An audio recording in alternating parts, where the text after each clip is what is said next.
This track to Dr. Godi. The last time we came, I stood up and I performed for almost 2 hours. And my friend Mr. Wolf, who I'm going to talk about later, and I'll give a piece for him. Mr. Wolf was like, how could you stand for 2 hours? You didn't even take a break. But Dr. Godi did not pity me. They requested for a repeat of Onyomazo. And I had to stagger back to the stage. I delivered. So this is for you, sir. Gerald, you are a lecturer, you can do it.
As a little boy, I was very adventurous.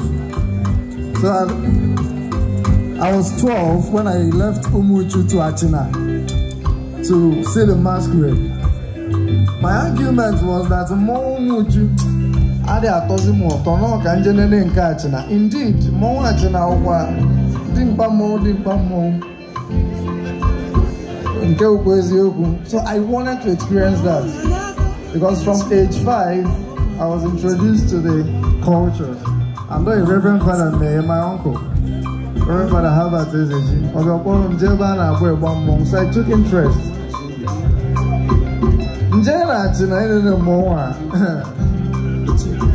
When I was an innocent boy,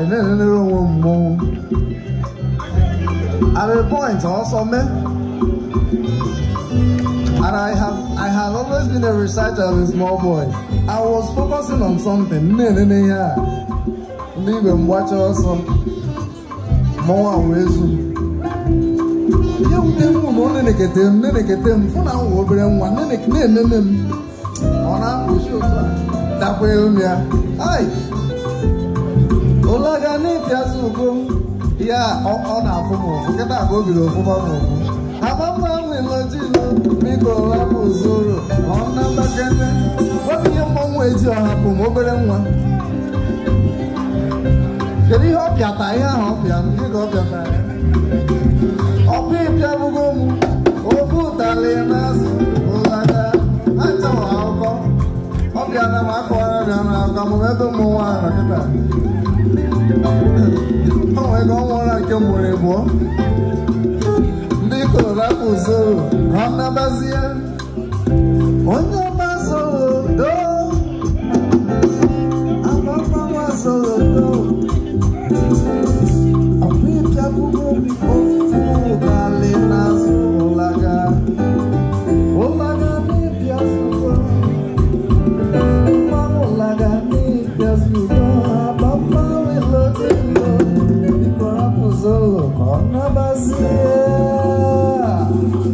Thank you.